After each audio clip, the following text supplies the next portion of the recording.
He had other plans. He had even prepared for the family to move to the US. You know, nurses are productive there. Yes. Me, to be honest, I've watched those things on movies, but I never knew that that story would come home. And even when we came home that night, we never told Mom. The questions we had, no one could answer us. And that was the beginning of our nightmare. Every time you eat, we sit down to think, you wonder, Abu amekula, Abu ako hai. I have no words to put into the kind of nightmare my siblings and I have gone through. Offer Ambrose your prayers. Maybe it is the last thing that will work. And finally, to the people of Kenya, I need your support today more than ever.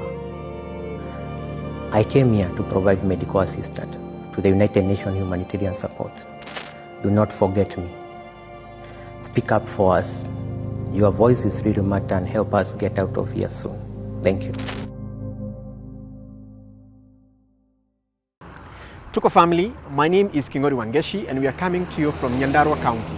Now, since the beginning of 2024, a family has been battling a silent struggle after one of their relatives was held captive by the dreaded Al-Shabaab in Somalia. Only recently, a video clip surfaced online and it gives them hope that he is still alive.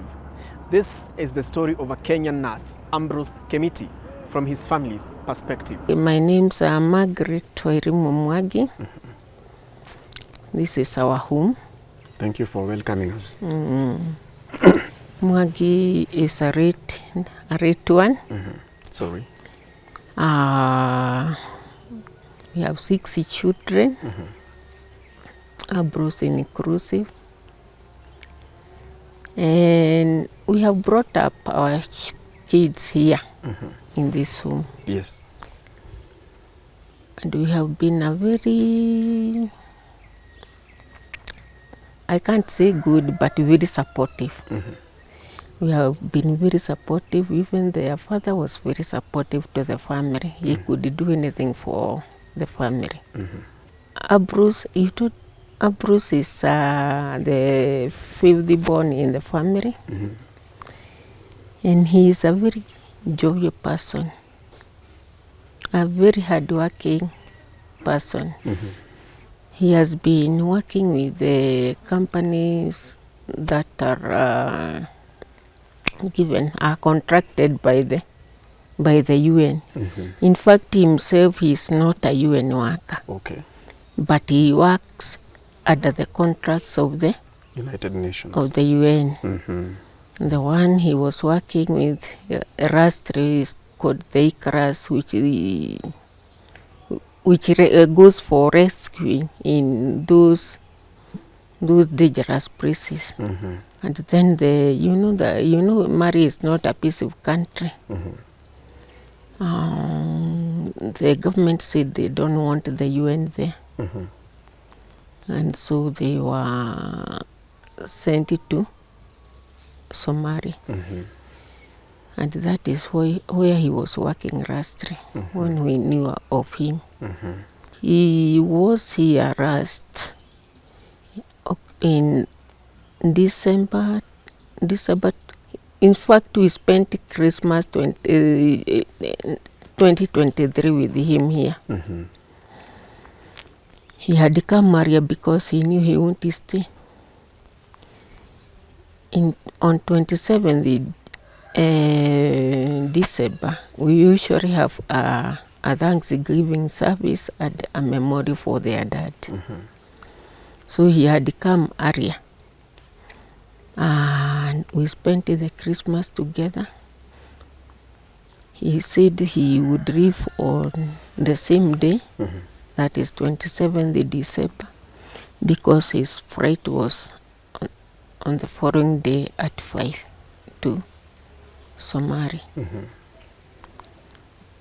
He left his family had come the same day because they were going to visit the other parents. So they came for the memorial, that is the wife and the children. After that, they went to Nakuru, where her parents are. And he called us the following day. You know, Somalia is near. He called us the following day saying he arrived safely. And we wish him a prosperous new year and a blessed one. Yes.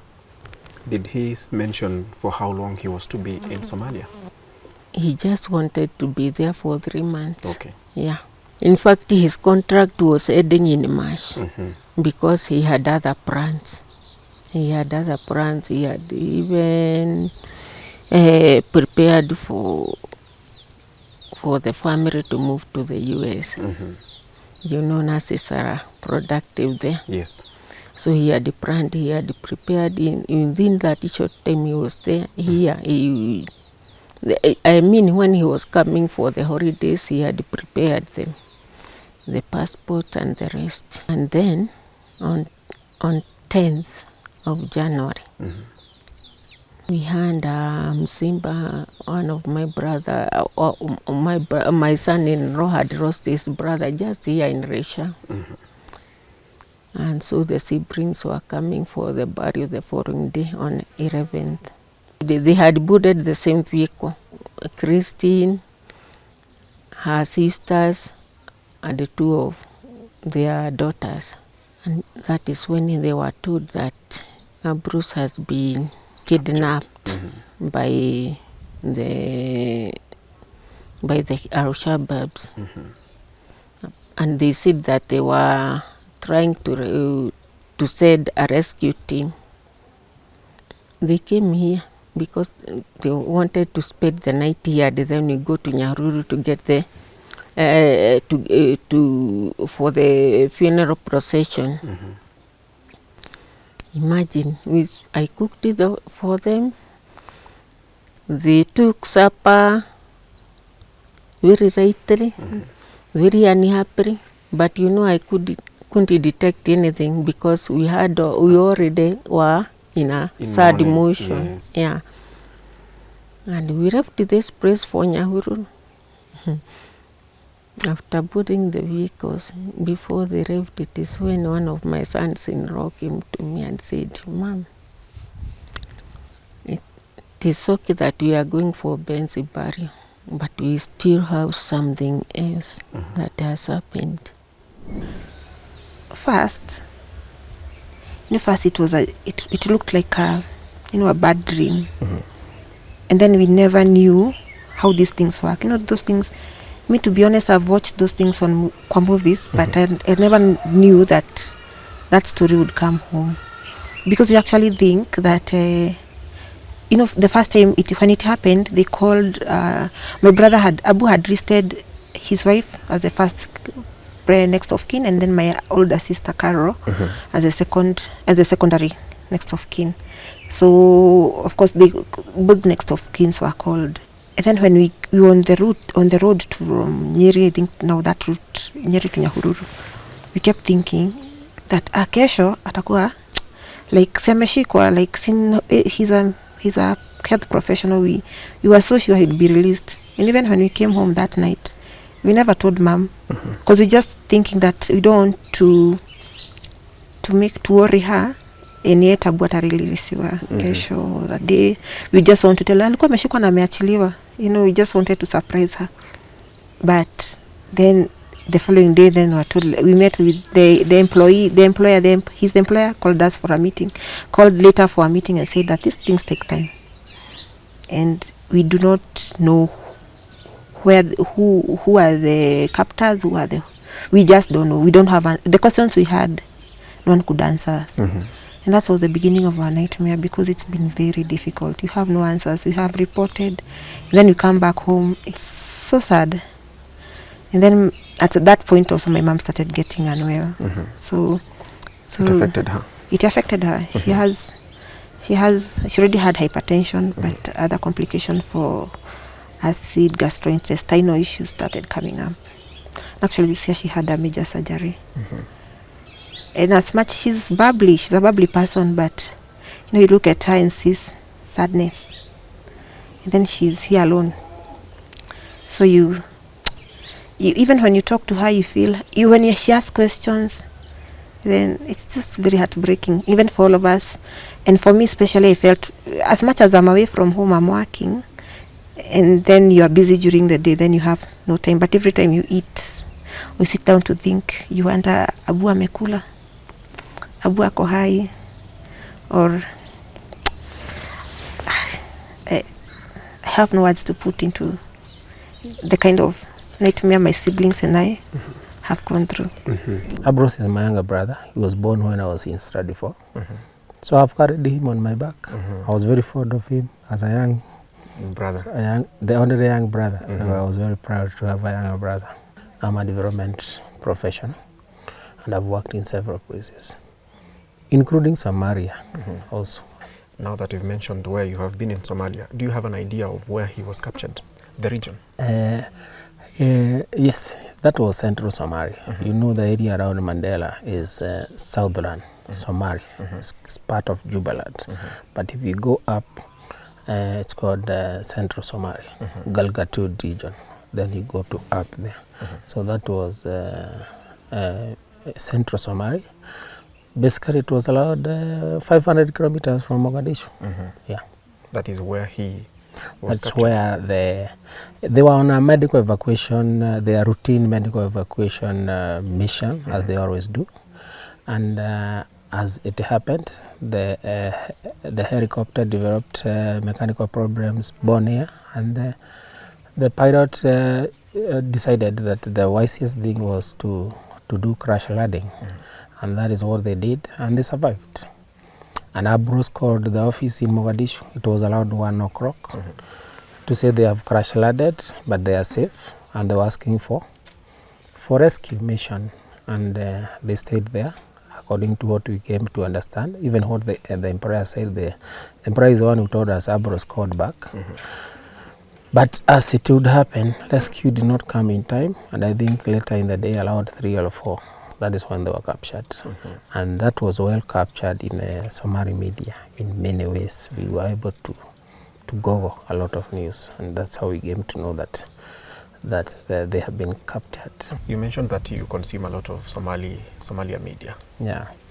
Yes. You know, if you are in our shoes, you'd join handles of Somali to know what is happening, because you need to know what is happening, and you might see you know, your brother could be released that you are not aware, because that's how we came to know about it. This video that you see here, my sister was able to see it within 15 minutes when it was released. Yes, on Saturday night, 20th. Yeah, at 8:30. So at 8:50, we were already with it in our family group, and everybody was screaming. And of course, we are motivated to know what is really happening in terms of security, what is happening in terms of the government and the struggles that are there, so that we can know if there's an opportunity for a brother to be released. Yeah, I think for me, without undoing, I want to amplify the call of Ambrose to the world, to the Kenyans. He said, Kenyans, I need you more than any other time. Do not leave me, if I echo what he said. And I think that is what I'm doing. That is what I would like to tell anybody who cares, anybody of goodwill, who can be able to amplify this story to anybody who can help. Every voice counts. You took some time, because I think now you have started openly speaking about it after 2 years.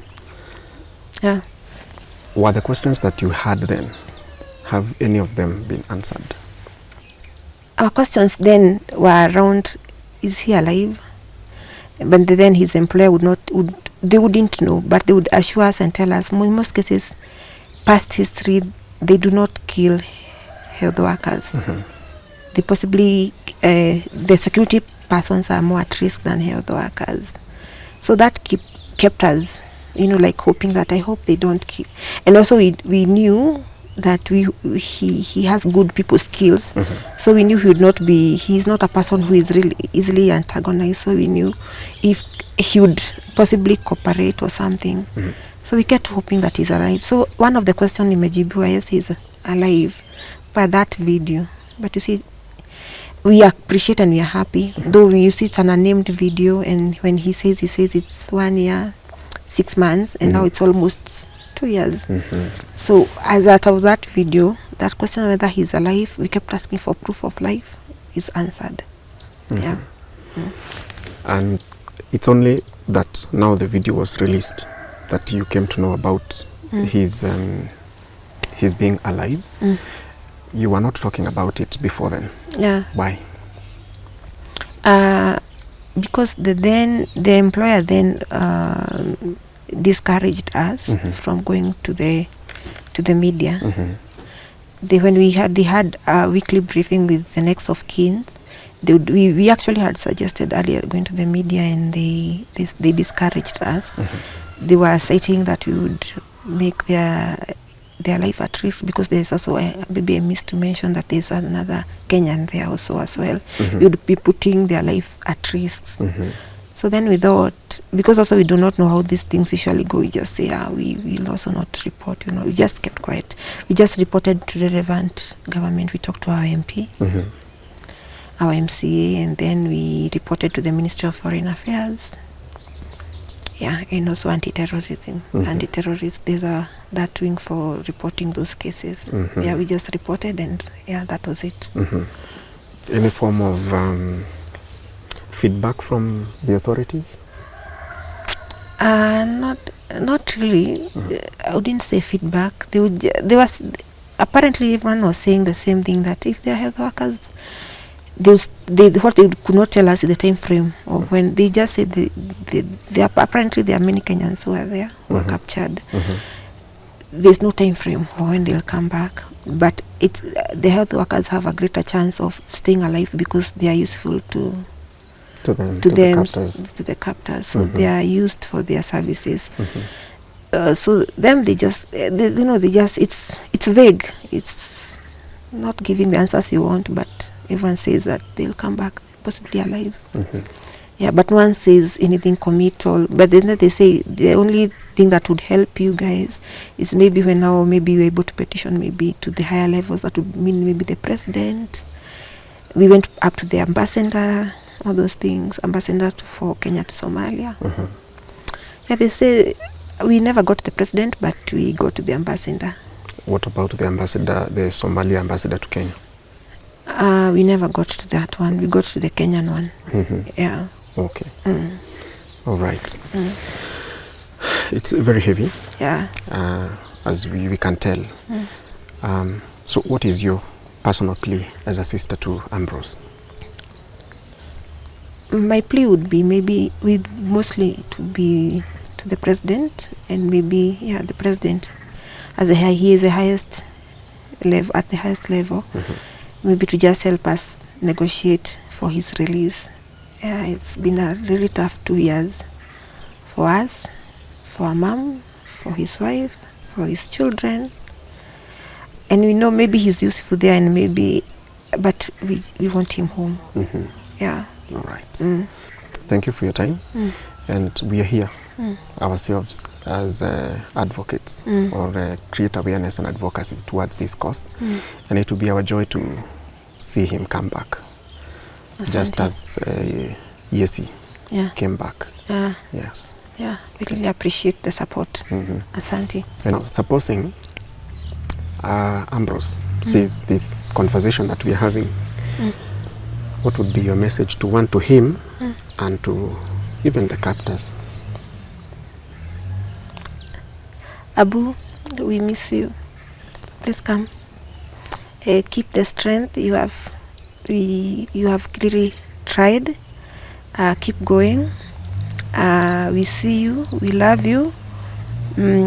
Mommy misses you a lot, and Blessing and the twins also misses you a lot, and Mary as well. And we just come back home. And maybe to the captors maybe he's useful to you, but he's our family member. We also want him back home. Yes. Thank you. He told me that Ambrose has been caught by the Al-Shabaabs. I told him, why, where, when? The Shababs in Ram or in Somali? Well, we talked quite a lot, but then I said, God knows. Because if it was even in Ram, maybe we would have come to there to see if we could get help from the area. But then Somali, where do we start? I told them that this is the time to pray and to ask the relevant offices. And that was so. And then we went for the funeral in a, a mixture. Of emotions. Okay, after that I was brought here before they left for their homes. That is where the long journey started with the first step. In fact, it has been a very bad journey, a journey that I would like someone to experience. When someone even has an accident, either you die, we bury you, you are injured, we take you to the hospital, and we have hope that you'll get well. But this one, just that information, nothing else. You just stay someone bride. From that time, the Icarus people, that is the contractors, they used it we had several virtual meetings with them. But every day they said the same thing. We are trying, but we have nothing to offer. After 2 weeks, they give us the same story. We had to ask them several questions, kila mtu individually. I think they were tired. So they said they will be only communicating with the one who was written. They used it to talk to her for some time, for several months. And then they said that even the meetings will come to an end. They will be communicating through messages. Even now, they still write messages to her every Friday, saying they have nothing new to offer. The same message is repeating. We expect it every Friday. You have been very disturbed, not knowing whether someone is alive or dead. Until that video that was found in the internet, to give us a little hope, because we can hear his voice. Even the sisters were screaming, telling me. I think they were listening, they were talking in excitement. We even thought there was something very bad, because they were saying, Mommy, Mommy, and listen to Abu talking. And so we listened, and then we told we were here. We told them to send it to us. We listened. In fact, we were happy. We were excited to hear his voice. Although we do not know when that video was taken, because he is talking for about 1.5 years. So it could have been recorded in June, maybe, even when you are in such a situation, even the date you don't remember. But then we are happy. To give us hope that he is living. He is pleading to the employer, to the Secretary General of the UN, to the government. He is calling his President William Samoei Ruto my president. You have all the ability to talk to the necessary leaders to the government, maybe to the ambassador, even to the president of Somalia. And then we were asking, where do we start? When you get such a thing, where do you start? You have seen the video, you are almost helpless. And that is why Kingori, I had not told the people in this area.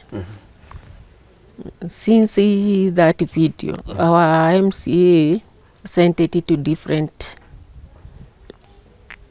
groups. And so I have been called very, very many times by the locals asking, have you been suffering for that long? For that long. Alone. Unknown. What could I have told you? In fact, when you have problems, do you go telling everybody? You are carrying that burden alone as a family. And as a family. And maybe with the relatives and close friends for prayers. But for the rest, even my neighbor here, I told her after Ania. And she's the one who asked me that she has had something like this one. I told him, yeah, if you have had it, it is the way you had it. Why haven't you told me? How many problems have you had in this home and you have not come to tell me? Where would I have started? I had nothing new to tell you. But now that you have known, this is the right time. Offer your prayers. Even those people who are calling me and those who have come to sympathize with us, we are telling them the same. This is where you are needed. Yes. Offer Ambrose your prayers. Maybe it is the last thing that will work. But I also would like to know, how often have you been meeting for prayers for Ambrose? We even wake up at 9. We are at each other at 3. 3 days a week. We are Catholics. We have had very many masses here. There are relatives who are fathers. They have offered mass in their places. My parish minister, I even called him this morning. He has been transferred, but I told him his anointing is still there. So he continues praying and telling him maybe his prayers are the ones who has brought us this far.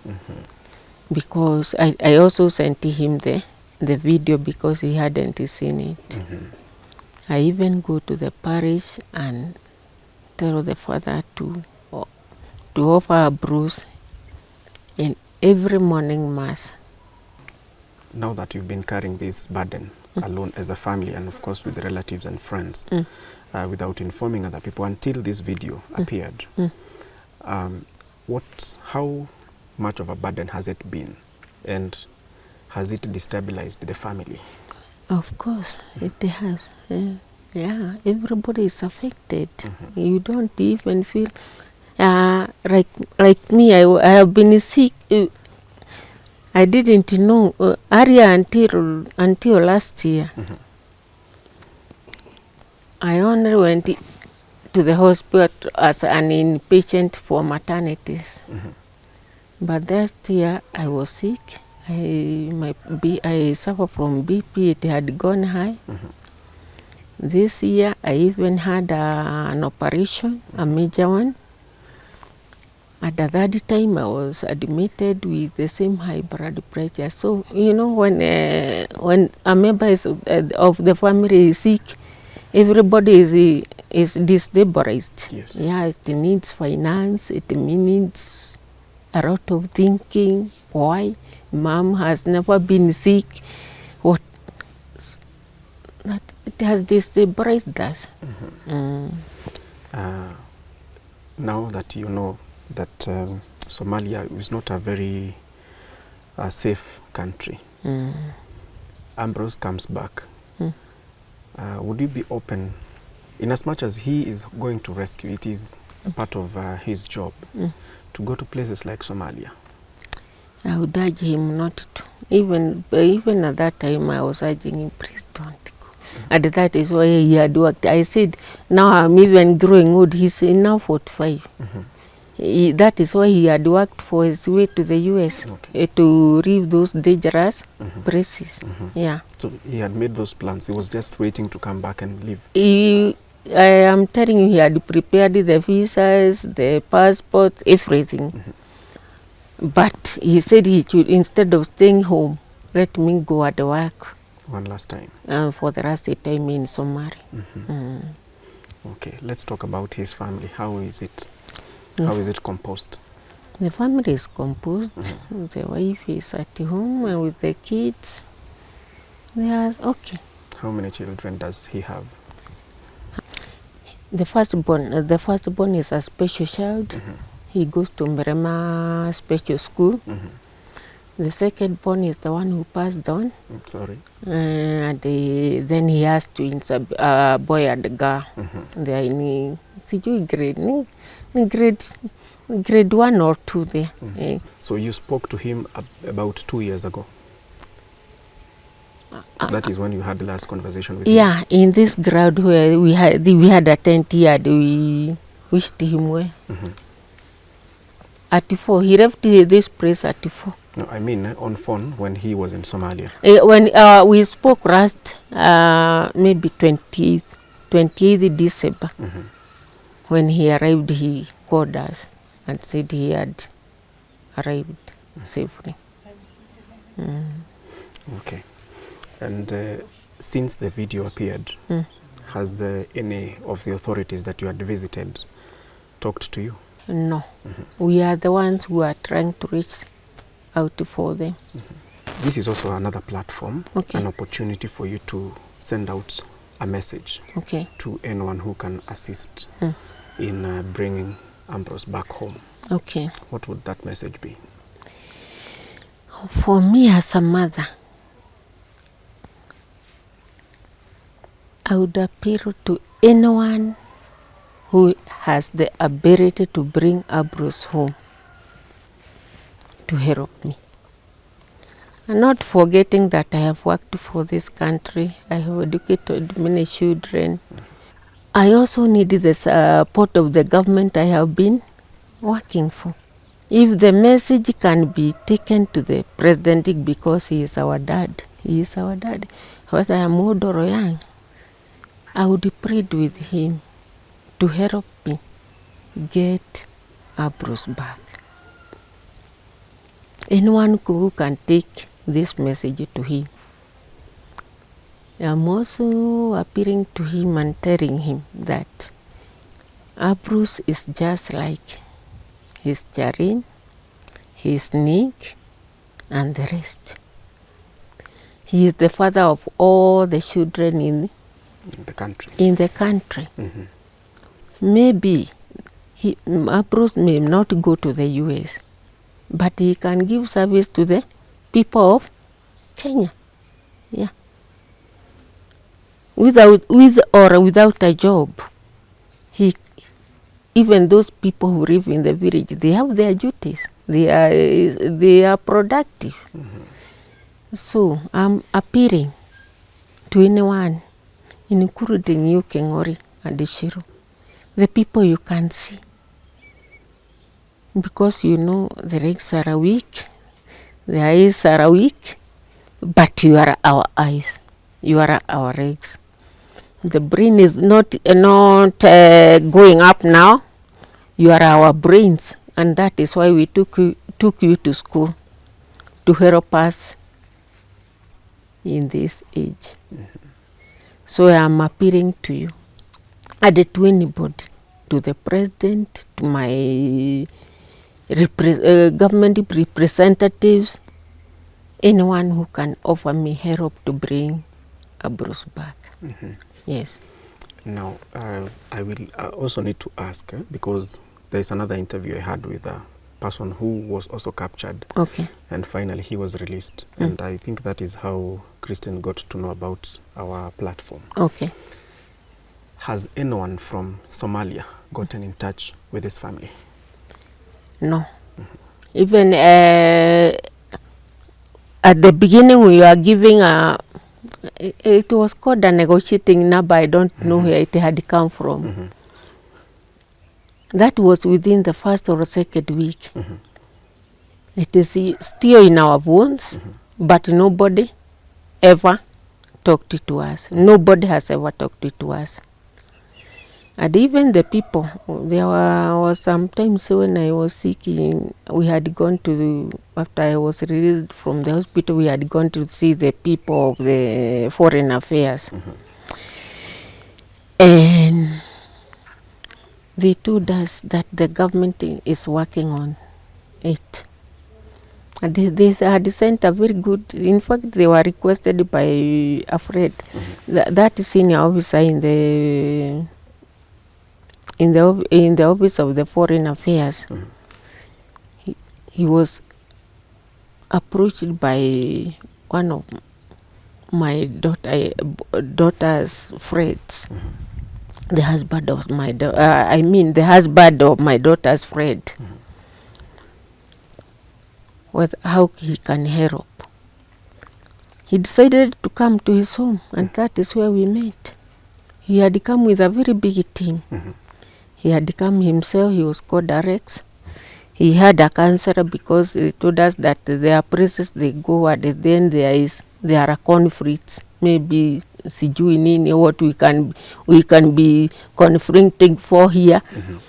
We had Rex. We had that one. I don't remember his name. He has two junior officers.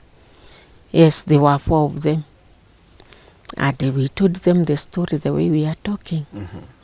And they took notes.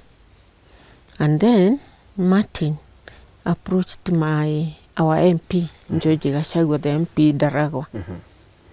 And he took that thing to the parliament. The parliament asked for security committee. And all that we had talked to the people of the Foreign Affairs.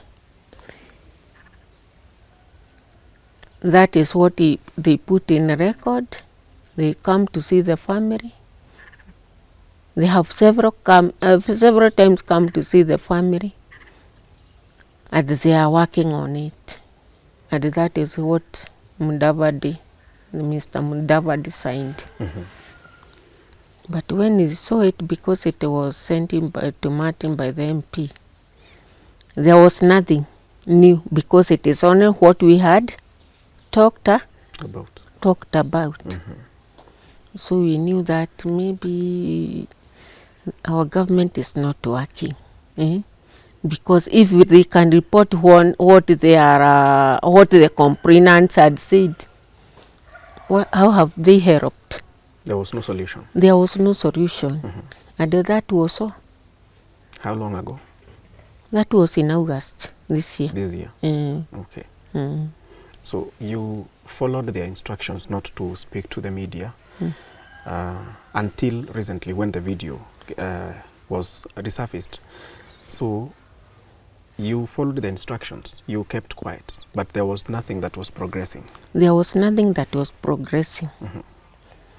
So now you have taken... But then we had talked to when we talked to our MP, who our immediate reader. We didn't know where else to go. How is his family doing? The children? The family is well. They are waiting for their dad. They are waiting for. In fact, he used to talk to his children almost every evening. So they used to ask their mother, "Where is dad? Where is dad? Why isn't the dad calling?" Until she told them that daddy's phone got lost. Yeah. Sorry. Hii familia mnaweza fikiwa kwa njia gani na watazamaji wetu? 0715 774 232. It is registered as? Margaret Wairima Mwangi. Okay. And his name is Ambrose in full? Ambrose Kimiti Mwangi. How old are you, ma'am? This year I'm getting 77. Wow. You look strong. Thank you. I need to ask a question I had asked before we started. This has been a very heavy burden for you for the last 24 months. But you're still somehow jovial. In fact, almost all of us in the family have a big accommodating heart. Yeah. We have accommodating, especially Ambrose. A big heart. In fact, everyone misses him. His friends. In fact, I told, they asked me, I call Ambrose, but the rent doesn't go through. I tell them that maybe he changed his phone. Maybe you call him when there's no network. I never tell them anything. A few, I have told a few, but those you think they are very close to him. But now they know the truth. It is all over. It is all over. Yeah. So your inner joy comes from it's.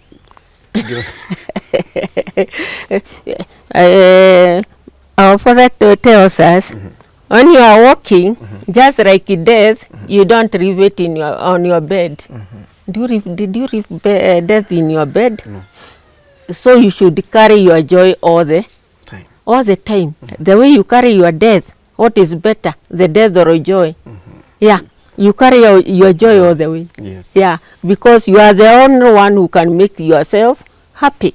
So when you if I keep holding my cheek like this every day, how do I help myself? I don't even get time to eat, time to pray, time to talk with my kids. So you just decided to get happy and to tell God to take control. Yeah. All right. Thank you very much, Okay. Ma'am, for your time and giving us the account of what has been happening. Okay. And we wish this family the very best. Okay. And we pray that one time, maybe in the future, we will sit with Ambrose here. Like You are coming back here, Kingoria Dishiro. Yes. You are coming back here. Yes. My conscience doesn't deceive me. Yeah. I have always been, Ambrose is not dead. Yes. I always tell them, Ambrose is not dead. My And it has been conscience. confirmed. It was confirmed by the video. It is confirmed. Yes. So we want his release.